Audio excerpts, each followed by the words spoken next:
Korea ဒီမှာနာမည်ကြီးနေတဲ့ကြားဖြန့်ဥက္ကဋ္ဌနဲ့ပတ်သက်ပြီးတော့ပြောပြပေးချင်ပါတယ်သူကတရုတ်လူမျိုးနာမည်ကချွန်ဇူလို့ခေါ်တယ်89ခုဖွာ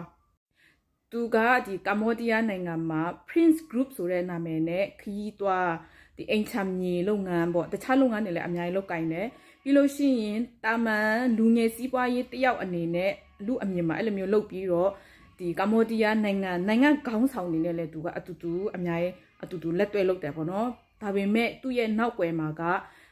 သူကဒီနောက်ွယ်မှာအဆောက်အဦအကြီးကြီးဆောက်လုပ်ထားပြီးတော့အဲ့ဒီထဲမှာတိတ်တဆိတ်ဒီကြားဖြန့်လုပ်ငန်းကိုလုပ်ကိုင်နေတာဖြစ်ပါတယ်အခုတလောဘယ်လိုဖြစ်လဲဆိုတော့ဒီကိုရီးယားလူမျိုးတွေလည်းဒီကမ္ဘောဒီးယားနိုင်ငံသွားပြီးတော့အလုပ်လုပ်ဖို့သွားပေမဲ့လည်းအဆက်အသွယ်မရဘူးအဲ့ဒါကြောင့်တိုင်တာပေါ့ဒီကမ္ဘောဒီးယားတိုင်ယုံကိုလူပြောက်တိုင်ပေမဲ့လည်းဒီတိုင်ယုံကမ္ဘောဒီးယားတိုင်ယုံဘက်ကလူတွေကဘာမှမလုပ်ပေးဘူးလူကိုရီးယားလူမျိုးတွေဘယ်မြောက်ပြောက်လို့ပြောက်မှမသိအဲ့လိုဖြစ်တဲ့အခြေအနေမှာဆက်လက်စုံစမ်းလိုက်တဲ့အခါမှာဒီ Prince Group ဆိုတာကဆိုးမျိုးမှာတောင်မှရှိခဲ့တာပေါ့နော်ဒါကြောင့်မလို့ဒီဆိုးမျိုးမှာရှိတဲ့ဒီကြားဖြတ်အဖွဲ့ကိုလည်းလိုက်ဖမ်းမိမယ်လေသူတို့ကထွက်ပြေးသွားတယ်လိုက်ဖမ်းလို့မမိဘူးအခုအချိန်ထိလည်းဒီ